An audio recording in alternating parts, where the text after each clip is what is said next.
Fala galera do Pod Sante, começando mais um episódio, uma entrevista com uma pessoa incrível aqui que eu tive a honra de conhecer esse ano e que trata de assuntos muito importantes e contemporâneos, por que não? Ela é neuropsicopedagoga, especialista em ABA também. Vamos discutir sobre TDAH, TDA, TEA e vamos falar sobre esses assuntos que tanto são importantes no nosso dia a dia. Eu tenho o prazer de, junto com a Ive Ramos, como é que tá, Ive? Tudo bem? Tudo bom, tudo bem. Tudo certo? Entrevistar a Fabiane Santos. Fábio, obrigado por ser nossa convidada hoje aqui. Eu que agradeço o convite, André e Ive. Muito obrigada por estar aqui com vocês. Ótimo. Fábio, começa falando pra gente então um pouquinho como foi a tua vida, tua história, tua infância, tua adolescência, onde tu cresceu. Comenta um pouquinho pra nós sobre isso. Eu moro em Canoas, sempre morei na cidade de Canoas. Tive uma infância muito tranquila, como eu brinco com os meus filhos dos anos 80, naquela infância raiz, de brincar na rua, de ficar até tarde com os amigos lá fora, entrar em casa só para a hora de dormir. Aquela infância raiz mesmo que a gente gostava tanto, né? Que hoje, infelizmente, por falta de segurança, nossas crianças ficam mais dentro de casa, né? Então, foi uma infância muito especial, de uma época muito boa. Depois eu cresci, continuei morando em Canoas, mudei de bairro. E foi onde eu comecei a estudar para ser professora, que na verdade a minha história com a educação começou como professora de sala de aula. Eu era professora de inglês, fui teacher por uns 15, 16 anos mais ou menos, eu trabalhei em sala de aula. E, como eu digo, assim, eu acredito muito que nós viemos nessa vida com o propósito de Deus para nós. Eu senti muito isso nessa minha trajetória, onde eu comecei de professora de inglês até me tornar uma profissional da inclusão. Eu senti nesse caminho a mão de Deus me guiando, me levando para o lugar onde eu teria que estar hoje. Eu senti muito isso, muita presença de Deus nesse caminho. Porque as coisas aconteceram... A gente fala coincidências, né? Que nunca é coincidência, que sempre é Deus. As coisas foram acontecendo naturalmente. Eu não pensei em mudar de profissão, trabalhar como professora de inglês. Estava tranquilamente trabalhando, dando aulas, quando tudo aconteceu. Aconteceu aquele grande boom da inclusão, acho que todos acompanharam, né? Que foi quando veio a nova lei e todas as escolas, tanto a escola pública quanto a privada, tiveram que receber as crianças especiais, independente do nível, do desenvolvimento. As crianças vieram e deveriam ser aceitas nas escolas da rede regular de ensino. Todas tinham o direito de ser matriculadas. Então, foi uma grande revolução na educação. E eu presenciei isso tudo. Eu vivenciei esse momento, eu estava lá. Essas crianças chegaram, mas ninguém nos disse o que nós tínhamos que fazer ou como fazer para atender as crianças. Então, começou uma grande busca dos professores. E agora, o que eu faço? Como eu ensino? Como garantir a aprendizagem dessas crianças? Porque a pergunta era, elas aprendem? A criança neurotípica, ela aprende como uma criança típica? Sim, ela aprende, mas não é da mesma forma. A forma como eu ensinava as crianças típicas que eu já tinha na escola, eu tive que encontrar um outro caminho para poder ensinar as crianças neurodivergentes. E como fazer isso? Ninguém nos ensinou, ninguém nos preparou. Nós fomos atrás. E foi aí que eu comecei a estudar a área da inclusão, porque eu senti essa necessidade. Porque o cérebro da criança neurodivergente, ele funciona de outra forma. E se eu não entendo esse funcionamento, eu não consigo desenvolver práticas, atividades, técnicas novas para trabalhar com essa criança.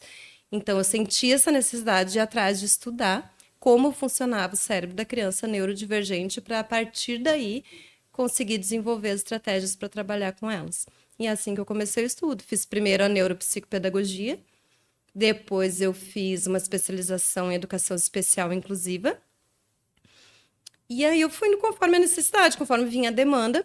Nós percebemos grande parte, 95% das crianças da inclusão da escola eram autistas. Aí eu fui atrás do curso de uma especialização para trabalhar dentro do espectro autista. Aí foi onde eu fiz o pós em ABA, onde eu me especializei em ABA, que é uma terapia que a gente usa muito para os autistas. E assim eu fui buscando, conforme a demanda vinha, o que eu tinha que estudar para conseguir ajudar as crianças. E não parei até hoje, porque a gente não consegue, né? A gente está sempre estudando. O último curso eu iniciei agora sábado. Porque não dá para parar, as coisas mudam, vem pesquisas novas, entra medicação, sai medicação. E se a gente não estiver sempre estudando, a gente não se atualiza para ajudar eles da melhor forma possível. Muito bom. Ô, Fábio, o que que é o ABA? Explica para quem não conhece. Sim, o ABA é uma terapia, tá? É uma ciência, na verdade, uma ciência que estuda o comportamento humano. Então, a ABA é a análise do comportamento. Então, eu vou trabalhar uma terapia ABA com minha criança autista. Na verdade, a ABA eu posso trabalhar com neurodivergência geral, mas é bem específica do autismo. Por quê? Porque ela funciona muito com o autista. Veio dos Estados Unidos, veio para o Brasil e a gente foi implementando aqui também. Então, eu trabalho a terapia ABA com o autista hoje para mudar o comportamento. Eu vou analisar o comportamento dessa criança e, em cima disso, eu vou desenvolver a terapia que eu vou trabalhar com ela. Então, a gente tem 2 princípios básicos no ABA, falando em resultados, tá? Para resumir, o que eu quero de resultado com essa criança. Então, são 2 bases. Primeiro, eu vou reduzir comportamentos que nós não queremos mais, como, por exemplo, as estereotipias. A criança quando se embala, a criança que gira, a criança... Principalmente as estereotipias autolesivas, quando a criança morde a mão, bate com a cabeça. Algumas coisas, como eu disse, os estudos vão mudar, algumas coisas vão mudando. Uau. Algumas estereotipias a gente já entende, antes a gente queria extinguir todas as estereotipias. Hoje a gente já entende que a estereotipia ela serve para quê? Para regular. O autista ele consegue se autorregular com a estereotipia. Então, às vezes, ele começa a girar em torno de si, ele está se autorregulando. Por que eu vou dizer que ele não pode fazer isso? Antigamente, a gente dizia que não. Uma criança que não tem, então, essa neurodivergência não faria esse movimento, então, essa ação. Essa é bem característica do autismo, né? A estereotipia é bem característica do autismo. De morder. Assim, e tal. Então, como é que a gente pensa assim? Antes se entendia em tirar, agora não. Mas a gente tem que avaliar se ela é autolesiva ou não. Então, quando a estereotipia for autolesiva, morder as mãozinhas, bater a cabeça na parede, no chão também, eles se jogam e batem com a cabeça. Então, quando a estereotipia autolesiva, essa a gente precisa extinguir. Então, a terapia ABA vai ter as 2 partes, a de retirar esses comportamentos problema, que a gente chama, e introduzir comportamentos novos. Opa! São as 2 bases da terapia ABA. Então, tudo começa com a conversa com a família.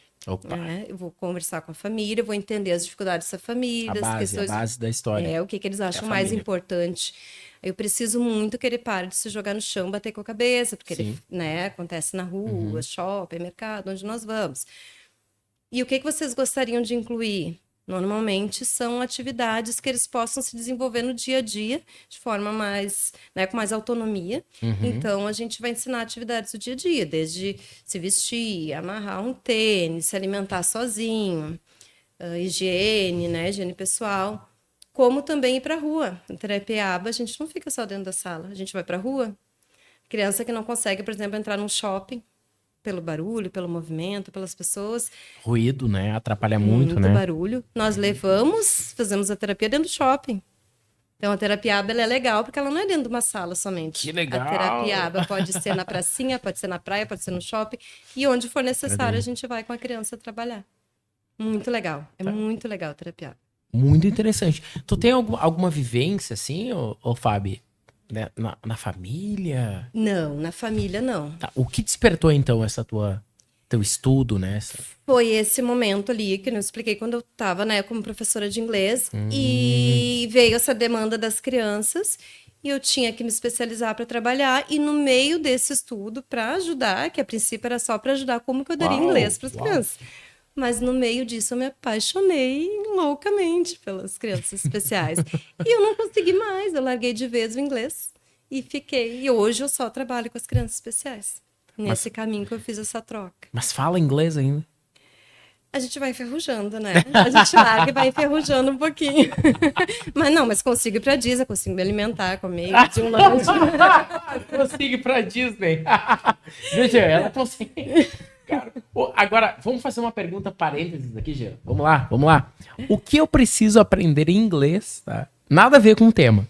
Pra ir pra Disney. Vamos, fala. O que eu tenho que saber? Vamos lá, quero saber. O básico One coffee, please. para me alimentar. Café, no caso da Ivy, adoro café. One coffee. Um café, por favor. One coffee, please. Pedir, eu acho o principal, né? Saber chegar no restaurante e pedir uma comida. McDonald's. Vai no McDonald's. Number one, number two, number three. Só vai escolher por number. O vai number. no McDonald's que não tem erro. Lindo. Number one. Please. Fala please por sermos educados. Né? Claro. Lógico, a gente se vira. Não, o brasileiro se vira muito bem. Pra matar a fome, então, a gente aprende em instantes, né? Com fome a gente dá um jeito. Ah, tem um cara que tem uma camiseta assim, que ele tem todos os hambúrgueres do Mac, né? Ele viaja para os Estados Unidos e fala assim, ó.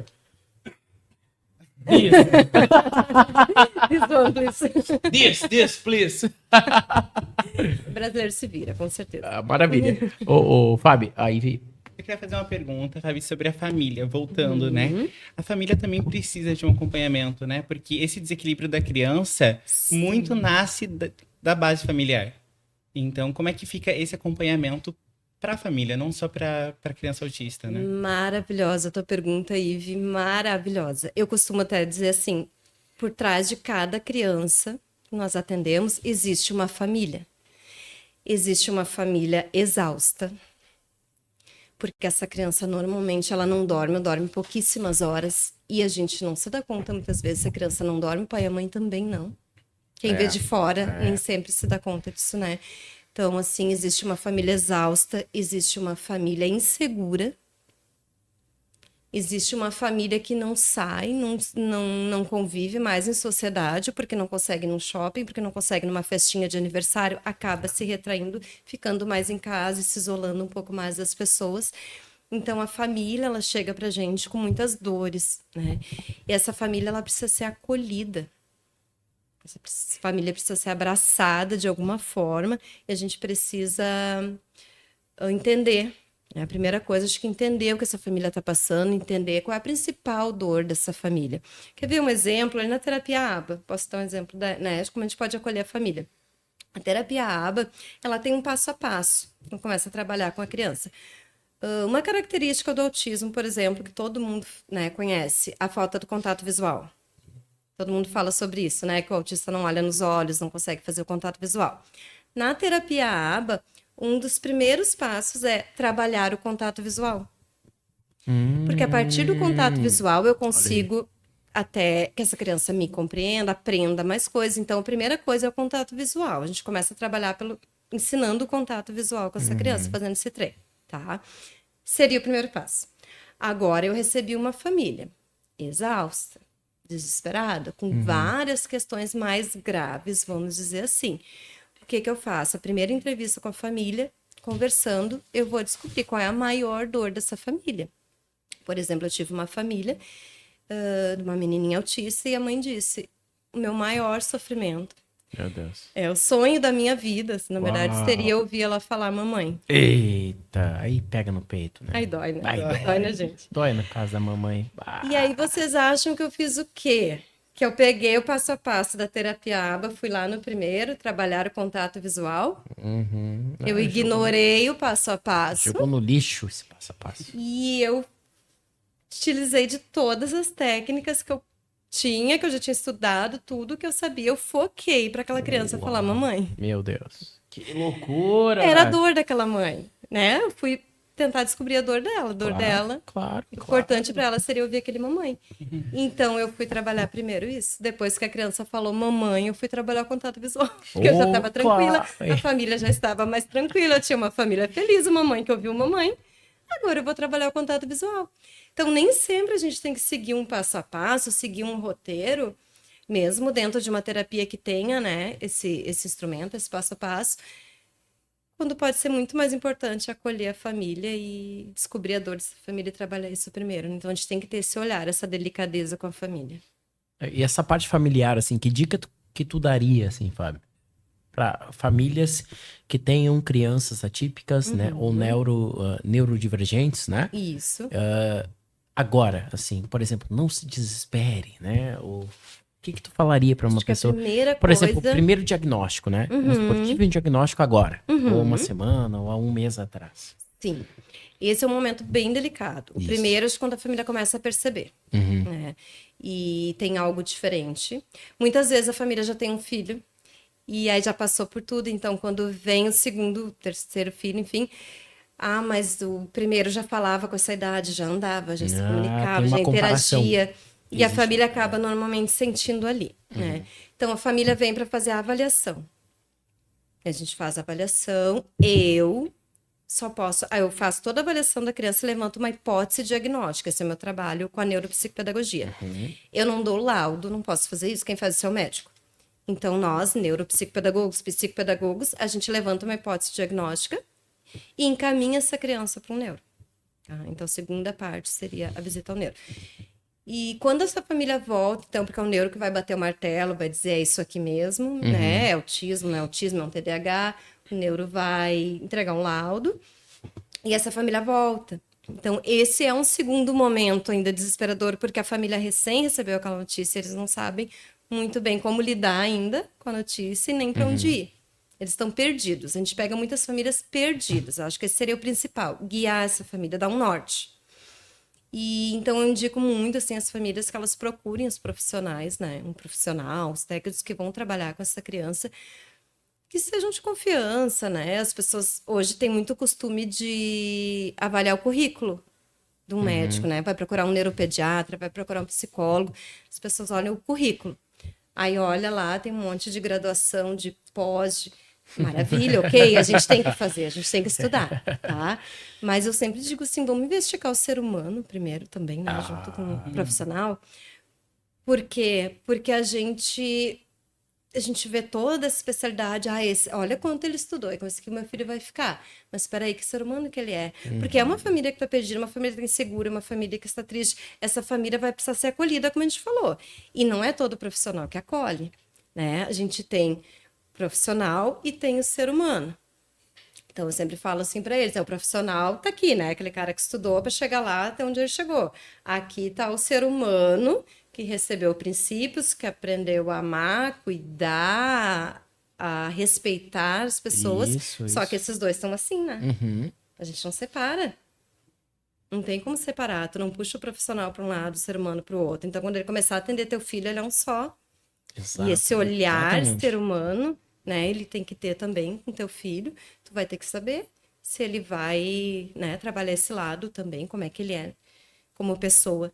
Então, eu indico muito isso para as famílias. Ah, mas como é que eu vou saber? Hoje em dia é tão fácil, tem rede social, dá uma olhadinha lá. Tem também as pesquisas na internet, as pessoas colocam como é que aquele profissional foi com a família, como é que tratou seu filho.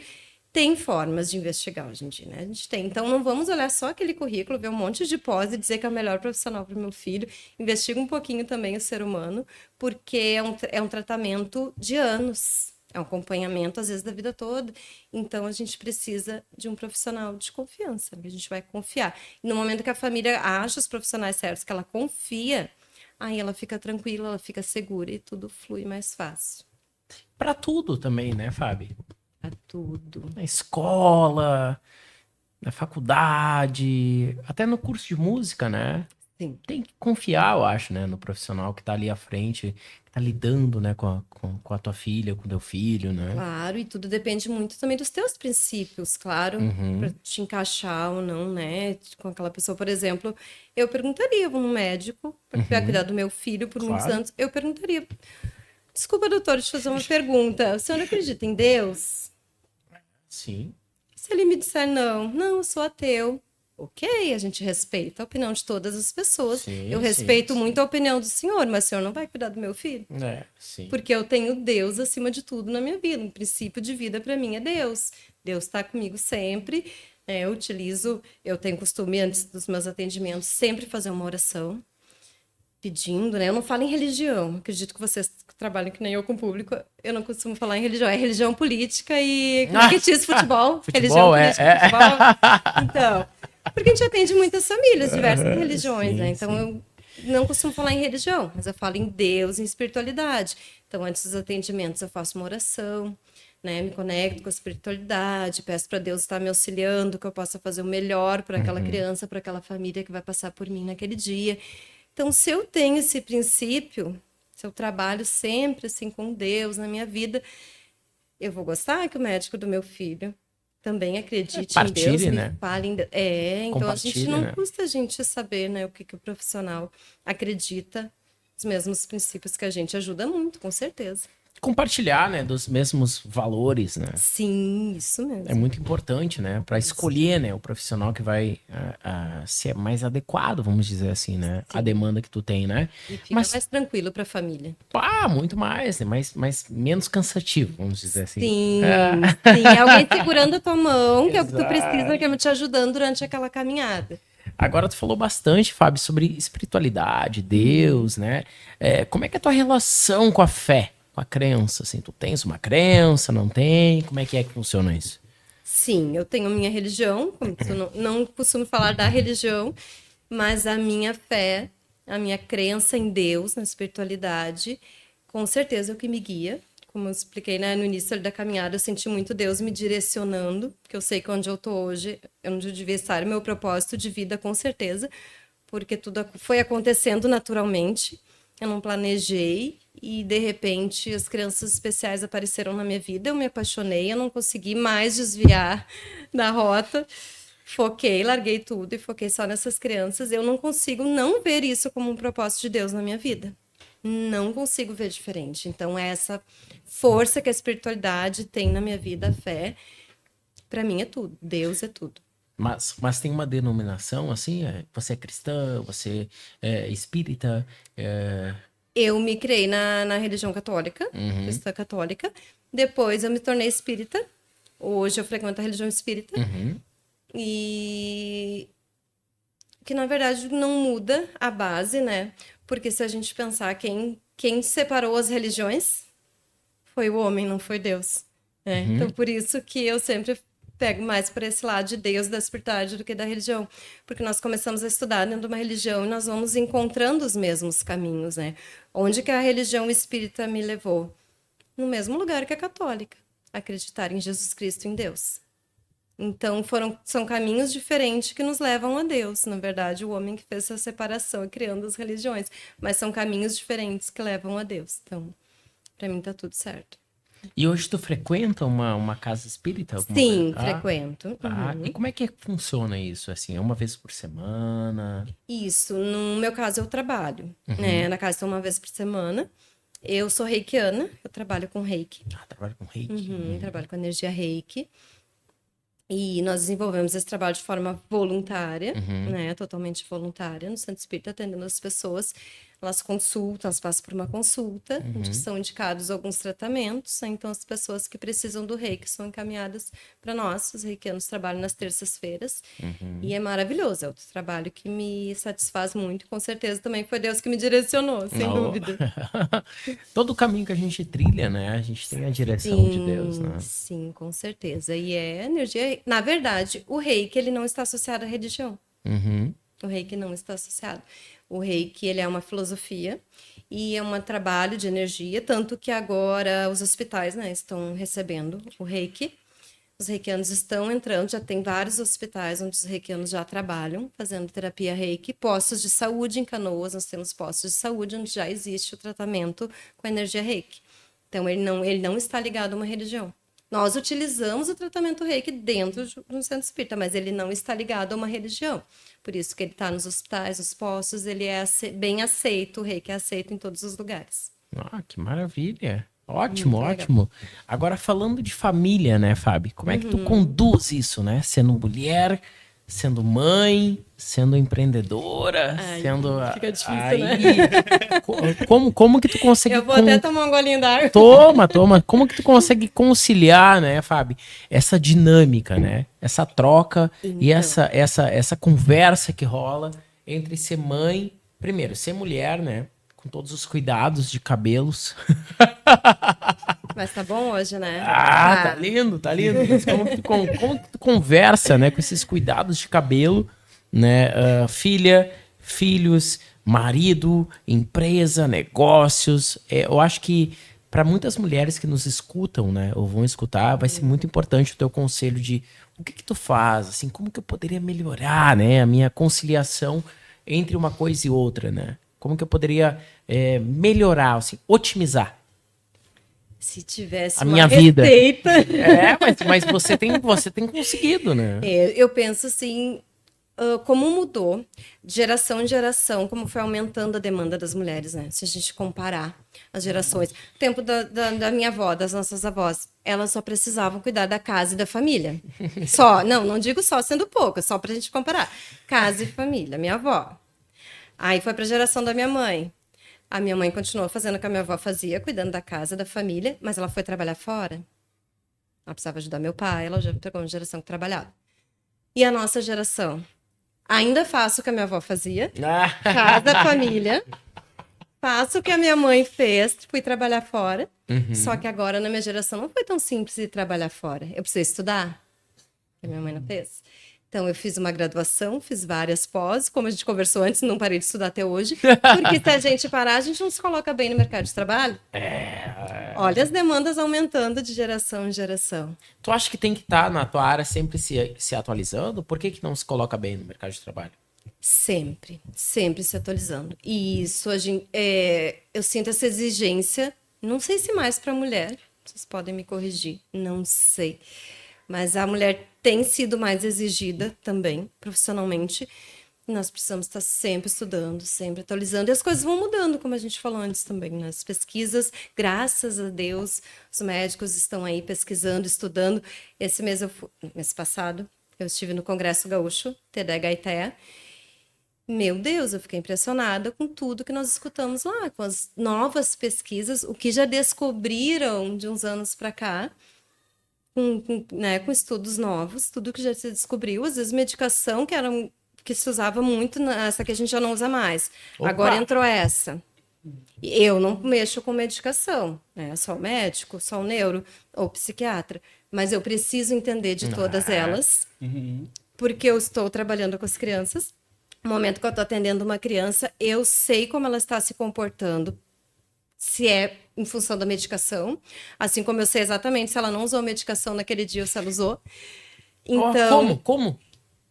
é muito diferente a reação da criança quando ela está medicada, se ela precisa dessa medicação, Sim, enquanto ela sim. está medicada. Por exemplo, vamos falar do TDAH, só como exemplo.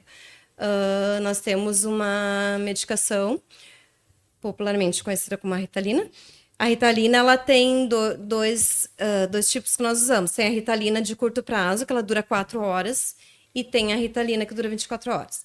Então, como que nós vamos escolher, como que o médico, o neurologista vai escolher para uma das medicações? Aquela criança que a família vai te dizer assim, não, ela só precisa concentrar mais na escola. Tá? Então, eu vou usar a Ritalina de curto prazo, que dura 4 horas. Então, a família vai dar a Ritalina ali no início da tarde, quando ela estiver saindo para a escola, vai durar as 4 horas. E quando ela volta para casa, ela não precisa, porque em casa essa criança fica tranquila, só precisa se concentrar mais na escola, porque estava dificultando a aprendizagem. Então, ela vai utilizar uma Ritalina que tem duração curta de 4 horas. Uma criança muito agitada, aquela criança e muito hiperativa, que ela pode se machucar, que ela precisa muito da medicação durante um dia todo. Ela vai usar a medicação de um uso mais prolongado. Então, assim, quando aquela criança que usa medicação para ir para a escola, que ela consegue se concentrar e focar para aprender, o dia que ela não usou medicação, ela ficou uma semana sem medicação, a gente percebe com certeza. É muito fácil perceber, porque ela perde foco, ela não vai conseguir se concentrar tanto na aula. Então, a gente sabe, não precisa dizer se ela usou ou não, a gente consegue perceber. Uau! E nesse congresso tiveram essas mudanças e outras mais, assim, percebidas. Sim, muita coisa. Nós ouvimos muito também na palestra sobre o TDAH. Vocês devem escutar também muito. Hoje em dia as pessoas falam, então todo mundo tem TDAH.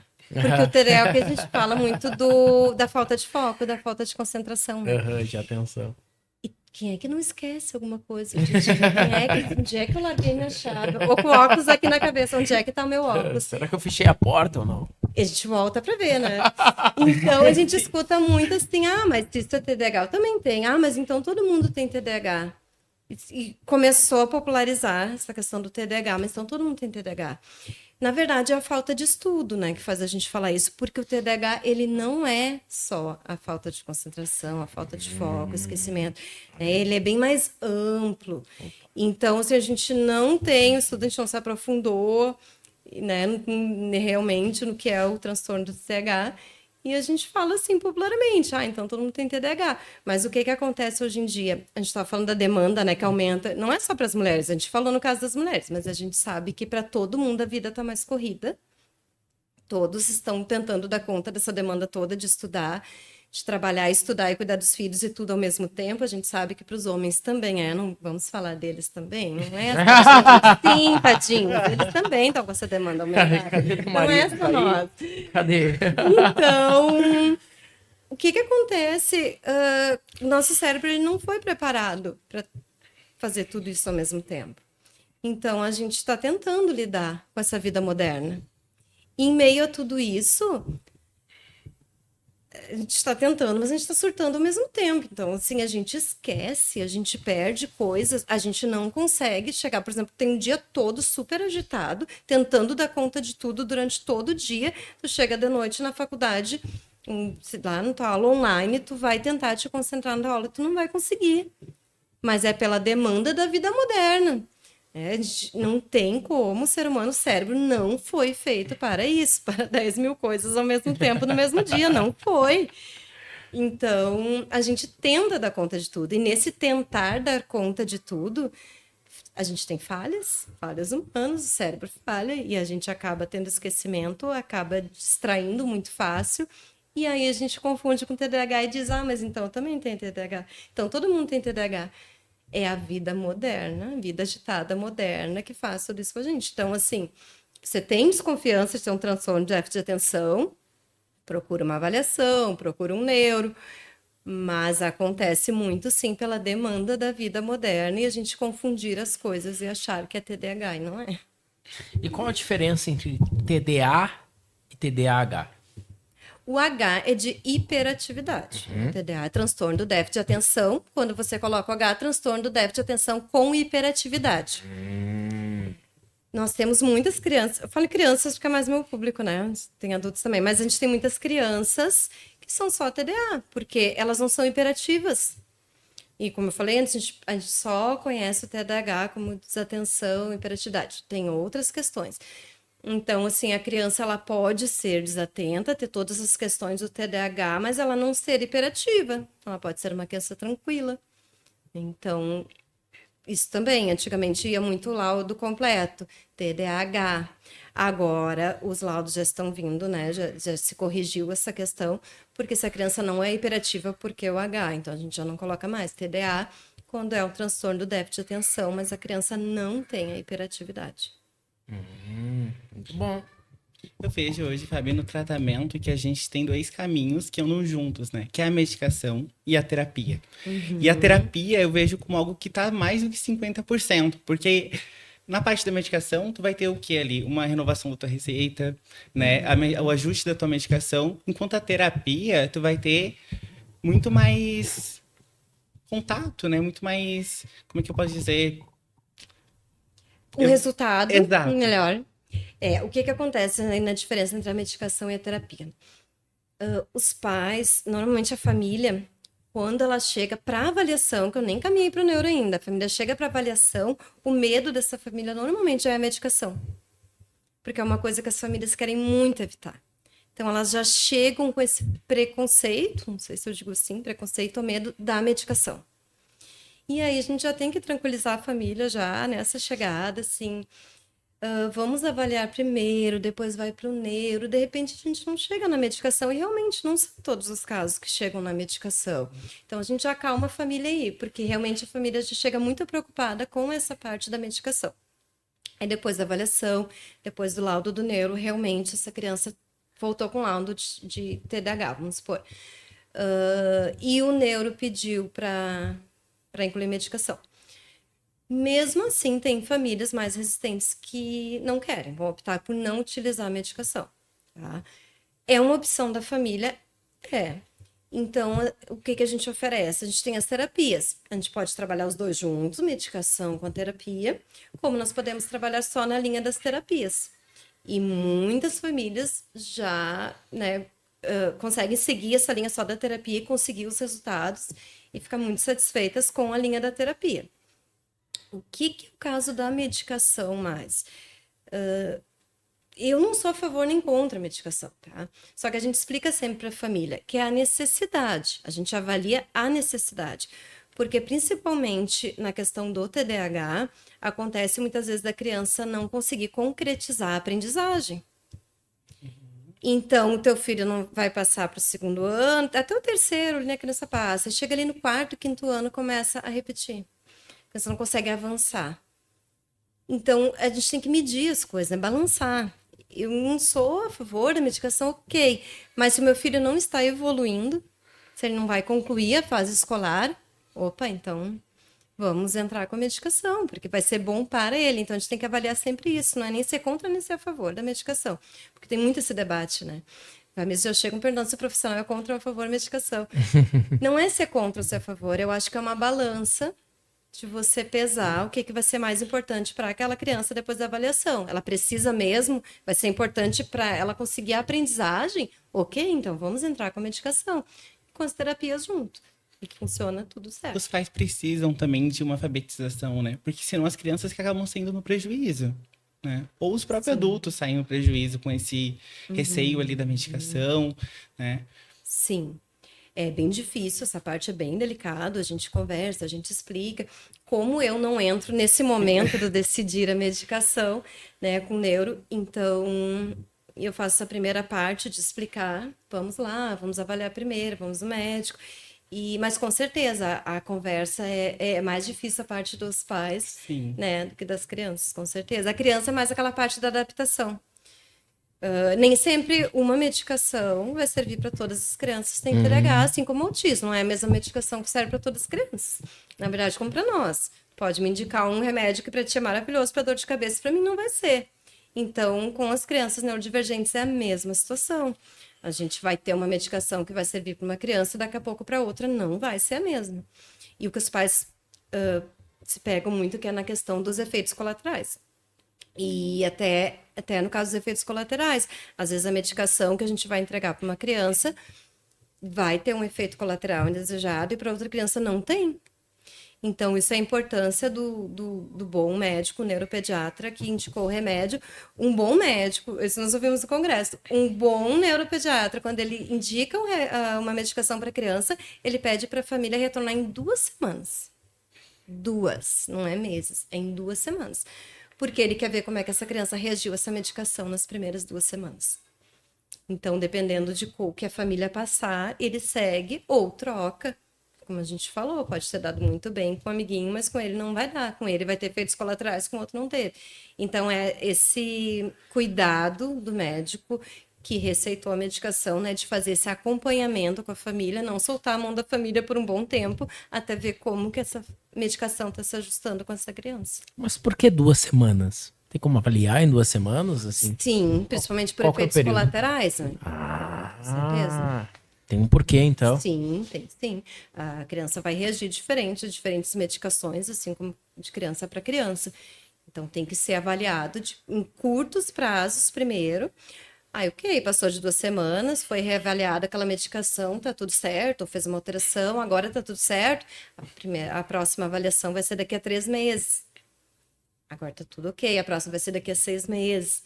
E fica, normalmente, periódico de 6 em 6 meses, o neuro reavalia as medicações e como a criança está se desenvolvendo, né, naquele período. E reabilitação cognitiva para idosos, Fábio? Isso também é uma área que tu trabalha, né? Sim. E aí o que eu ia perguntar é assim, a melhor idade, né? Tem até uma piada. Melhor idade pra quem? Disse o idoso. Eu não consigo andar. Eu não consigo falar direito. Entendeu? Meus olhos não veem mais nada. Eles chamam a melhor idade. A melhor idade para quem? Eu pergunto, né? Mas enfim, vamos lá, a melhor idade. Maioridade que não tem que trabalhar, de repente. Então, que recebe vamos uma ver o lado bom. aposentadoria. Vamos olhar pelo lado bom. Curtir os netinhos. Curtir os netos. Sim. O copo meio cheio, A né? experiência de vida, olha, tem muita coisa boa de aí, sim. De vida. A experiência de vida. Então, e aí eles falam assim, ó, melhor idade eles falam pra quem? Então, tu trabalha com, né, essa parte da reabilitação cognitiva, né? Então, o que que seria isso Tá. e como isso é importante? Né, tu me perguntou antes a questão das crianças e do autismo, se eu tinha alguma questão na família, alguma experiência. É, isso. É, que eu não tive. Não. Fui ter na escola. Autismo não. Com os idosos, sim. Opa! Na verdade, eu ajudei a minha mãe a cuidar da minha avó. Quando ela descobriu o Alzheimer, nós cuidamos dela até ela falecer. E ali, cuidando da minha avó, a gente descobriu também, né, as questões todas do Alzheimer, porque é como o TDAH. Enquanto você não estudar ou não viver de perto, você não sabe. O que todo mundo fala que é o Alzheimer? Esquecimento. Nossa, se fosse só isso. Nós descobrimos muito além. Uma doença degenerativa, então, depois a fase mais avançada, vai tendo a falência de órgãos, então minha avó chegou na fase da fralda, da sonda. Então, assim, é muito mais delicado do que o esquecimento. Mas realmente as pessoas Tua avó? têm também mais essa ideia. Isso. Teu avô não? Não, eu nem conheci os meus avós, nenhum dos dois. Eu conheci só as minhas morreram avós. Então, a avó, ela teve o Alzheimer, nós começamos a cuidar dela e fomos descobrindo que era o Alzheimer, né? Aos poucos, enquanto nós tivemos essa vivência ali. E depois a minha avó faleceu, foi muito tempo depois que eu cheguei na parte de me especializar nessa área. Porque eu fiz, depois da neuropsicopedagogia, eu já tinha uma abrangência assim, para trabalhar também com essa área, mas aí eu fui buscar mais uma especialização. Mas veio desse cuidado da minha avó, embora foi muitos anos depois. A gente guarda muita coisa, né? Dessas experiências de vida.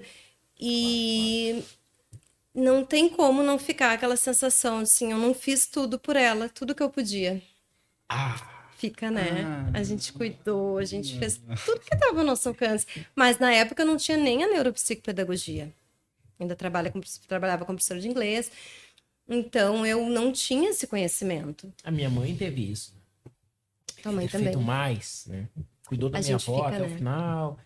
Fralda, deu comida, dava banho e tudo, né? Fez tudo. Se tudo, doou tudo. naquele momento para fazer tudo que estava ao seu alcance. Ela aboliu a vida dela, né? Pra cuidar da avó. Sim, foi como aconteceu com a minha Por um mãe. ano Eu e meio. ajudava, mas um quem ano e meio. ficou ali na linha direta mesmo, né? Foi ela. Mas fica a sensação. Porque eu poderia ter feito algo a mais. E a reabilitação cognitiva, ela traz esse auxílio. E a reabilitação cognitiva, ela trabalha em 2 momentos. Já descobriu uma doença degenerativa, pode ser, no caso, Alzheimer, tantas outras que nós conhecemos. Você trabalha já, junto com o tratamento do Alzheimer, você começa a fazer reabilitação cognitiva. Ou outra situação seria a prevenção.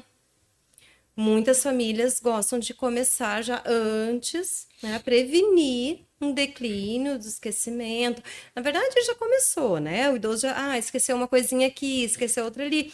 E como nós sabemos que vem essa fase depois de uma certa idade, então as famílias têm também por opção começar antes a fazer uma prevenção, de forma preventiva, para que não chegue nessa fase de esquecimento. Então, a gente começa a fazer uma prevenção. Porque a reabilitação cognitiva, o que a gente faz? A gente estimula a mente para que ela não pare. A gente vai fazendo um trabalho de estimulação. E aí, então, pode ser estimulação precoce, nesse caso de antes, ou depois, a estimulação já para tratar já o declínio do Alzheimer. Então, nós vamos ativar, nós vamos estimular. Porque o nosso cérebro, ele é como... O cérebro é como o corpo. Se a gente parar de fazer exercício, fazer atividade, fazer uma academia, não vai atrofiando. Eu parei já faz um ano. Então, vai atrofiando, né? E o cérebro é a mesma coisa. Se a gente parar de usar, ele atrofia, ele vai reduzindo as funções. por não estar sendo utilizado. E o que acontece muito nessa fase, né, do idoso? Ele já não está mais estudando, muitas vezes não está mais trabalhando, já se aposentou, que são coisas que vão estimulando o teu cérebro no dia a dia, o teu trabalho, o teu estudo, e sair de casa, o dirigir, às vezes eles já ficam muito em casa, eles não têm nem essa movimentação mais, então vai atrofiando. Por isso que eles arrumam uns hobbies assim, Fábio. Isso é bom quando eles fazem, maravilhoso. Meu pai adora cortar grama. Isso, ele está O estimulando. Jean conheceu meu pai, teve aqui, né, Viu? Jean? Ele adora cortar grama, né, Jean? Ele adora, assim, Ele cortar está grama. Eu vi que eu certíssimo. consigo. Não, eu consigo. E ele sai de casa e vai na farmácia, vai na lotérica. Ai, querido. A avó da Ive vai na lotérica todo dia, cara. De manhã. Eu tenho o dia inteiro pra ir. Eu vou 6 da manhã. E abre 6h30. Eu tenho que estar às 6, não tem ninguém lá. Aí tu acha que não tem ninguém, Fábio. Tem 40 velho, igual. Da mesma idade. Assim, eu também quero chegar às 6h30. Mas o que vai fazer a 1 da tarde? Nada. Eu acho, Às 6. eu acho que existe um À encontro. da noite. Não. Nada. Mas eu tenho que estar às 6h30. Quando abre. Ai, tadinhos, mas eles Eu se sei que é sentem bem, tadinhos, mas assim. Não, eu acho que existe um Eu combino com meu encontro. pai, me dá uma carona amanhã pra ir pra escola. Dou, claro. 6h30 eu tô lá. Por quê? Por que tão cedo? Tem um encontro 1 secreto da na tarde. fila deles, né? Por que tu vai estar 6h30 na minha casa? Esse que eu pergunto, entendeu? Sim, é uma necessidade, né, que eles têm. Mas todas essas coisas que eles procuram fazer, enquanto eles têm essa necessidade de achar o que fazer, isso é maravilhoso. É psicopedagogo. E pensando na estimulação cognitiva, isso é maravilhoso. O problema é quando eles param. Quando eles não se motivam. E aí tem a depressão, que na fase idosa é muito forte. A depressão faz parar mais ainda. Com a depressão fica mais dentro de casa, fica mais introspectivo. Aí entra as medicações para depressão, que já tem estudos hoje, muitas medicações da depressão, estudando em relação com autismo, com Alzheimer. Uhum. Então, a gente, somando tudo isso, né, eles chegam nesse declínio cognitivo e não tem nada melhor do que buscar isso, fazer essa reabilitação. Enquanto é tempo, então melhor ainda. Aí me olhando, viu? Ela tá preocupada com alguma coisa, Jackson? Não, Tô eu tava esquecendo muitas preocupada. coisas, Deixa teu pai esquecendo vir muitas às coisas. 6h42. Eu tava preocupada né? com a gente, porque hoje já é super comum Rivotril pra dormir. A gente, tipo, na nossa idade, bem antes, né? Sim.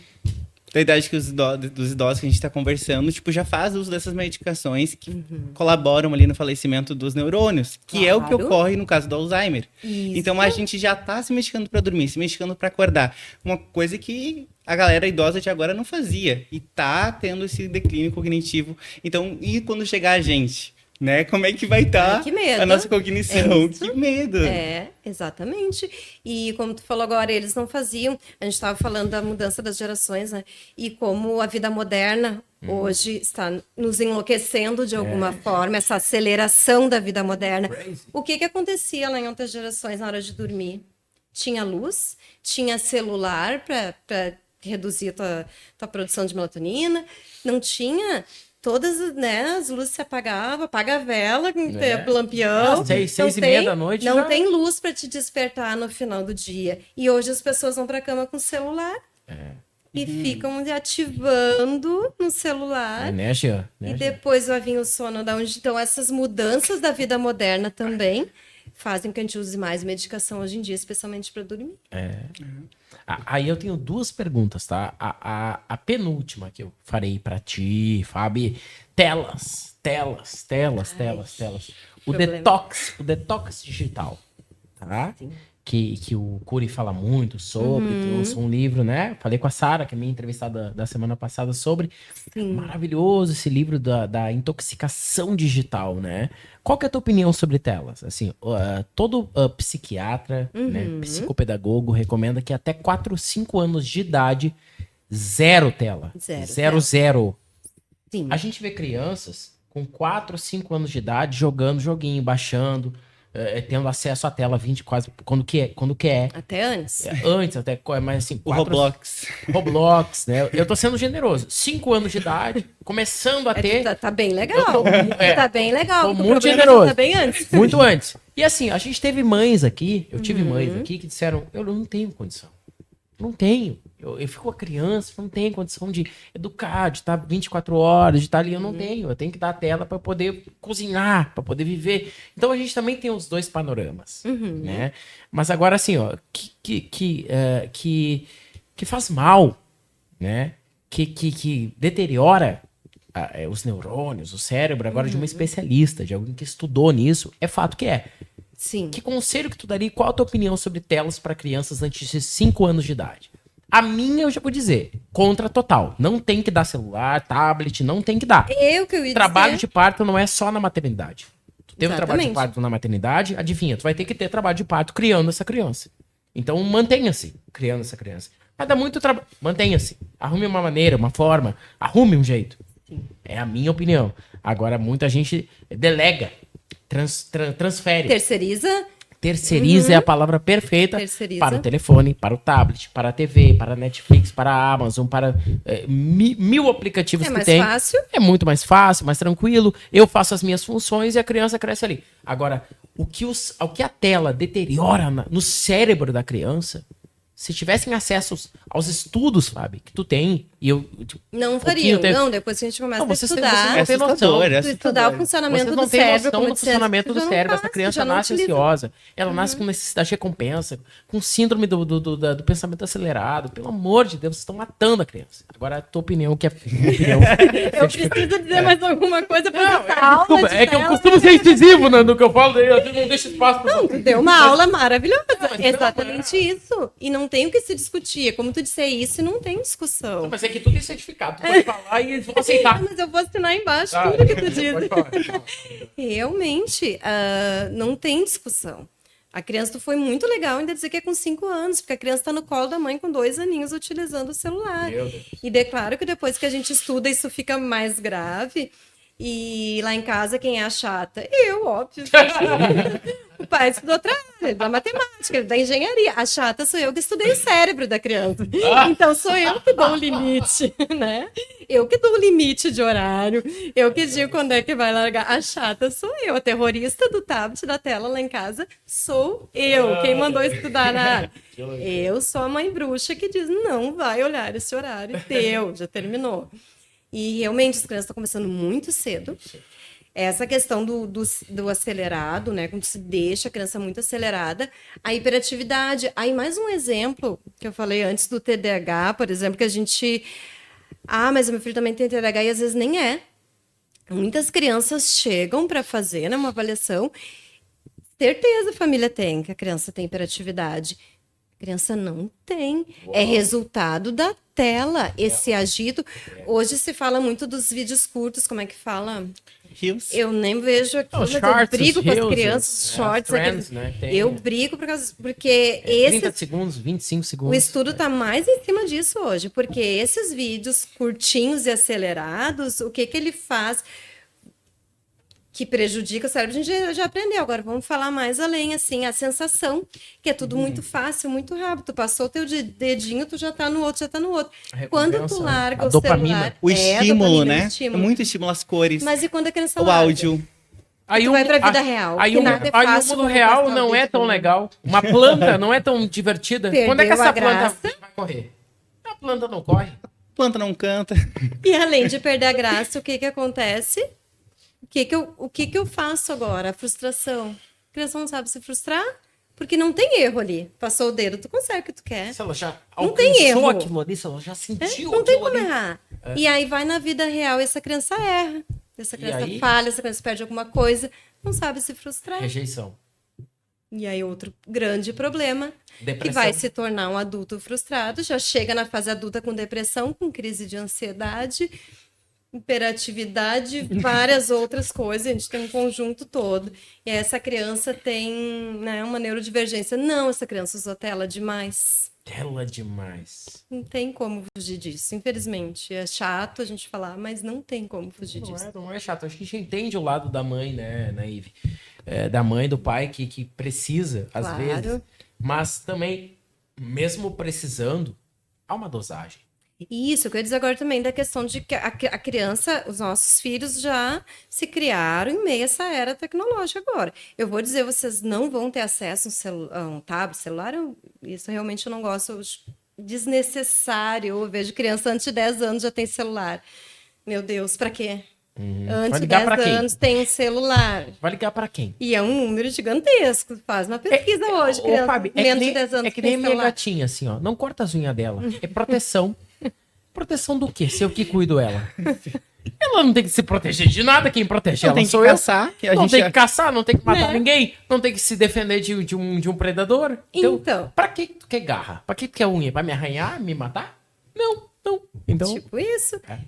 Então a gente tem que dosar as coisas. Eles nasceram nessa era tecnológica, eles não vão deixar de ver, eles vão ter acesso à tela, eles vão ver um tablet em algum momento, eles vão jogar um videogame, mas é o horário. Dê um tempo. colocar uma...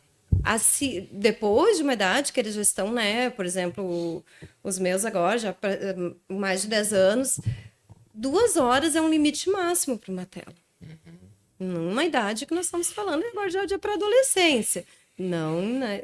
Como tu falando de novinho ali, até 2 anos zero, até 3 anos zero, aí você vai aumentando devagarinho o tempo, mas desse limite sempre, desse tempo sempre de um limite de horário, quantas vezes por dia, quantas horas essa criança vai ficar na tela. Porque o tempo prolongado é o mais prejudicial. Opa. É o tempo. Passando de 2 horas, nós temos estudos que o que prejudica mais, né, o teu funcionamento, o teu desenvolvimento, principalmente para a criança. A gente fala até 12, 13 anos, mas na verdade o cérebro, o córtex frontal, que a gente fala que é o principal para TDAH e outras questões de concentração, completamente formada lá pelos 20, 21 anos. Exatamente. O frontal. Olha a loucura. Pré-frontal Então vem tu, antes, né? então tu vai considerar o Medial, quê? né? Que essa criança só está em desenvolvimento até 10, 12 anos? Não. Então vamos ter um cuidado mais prolongado, né? Vamos cuidar um pouquinho mais, um pouquinho de mais tempo dessas crianças. Maravilhoso. Fabi, eu queria te agradecer demais, minha amiga. E eu que agradeço o convite Que não de só você. é a nossa amiga, mas é nossa cliente também. Sim. Na Santive, Escola de Música. Tem Sofia gostado? ama. Ela ama? Sofia ama. É, e ela é muito Adora, ela conta os introspectiva. dias pra voltar. Ai, eu Quando é que vai ser a adoro, minha aula? porque ela, Que dia que porque você ela é vai chegar a minha quietinha, às aula? vezes eu tô tentando romper a barreira, assim, da Ela é conversação. tímida, mas Ela ela é tá tímida. apaixonada pelas aulas. Ela ama fazer. Que coisa ama. linda. Fez teclado, aula passada. Sim. Fará canto na aula que vem. Que coisa Aguenta o maravilhosa. tempo no chuveiro agora. É, aguenta o condicionador e o shampoo que lutem. Ah! Exatamente. Ô, Fábio, muito obrigado. Eu e a Ive, né, Ive? Agradecemos. Agradece a Fábio. Obrigada. Ai, a Fábio, você. eu tô muito feliz que tu aceitou o convite. De verdade, é muito bom te ter aqui. É muito necessário.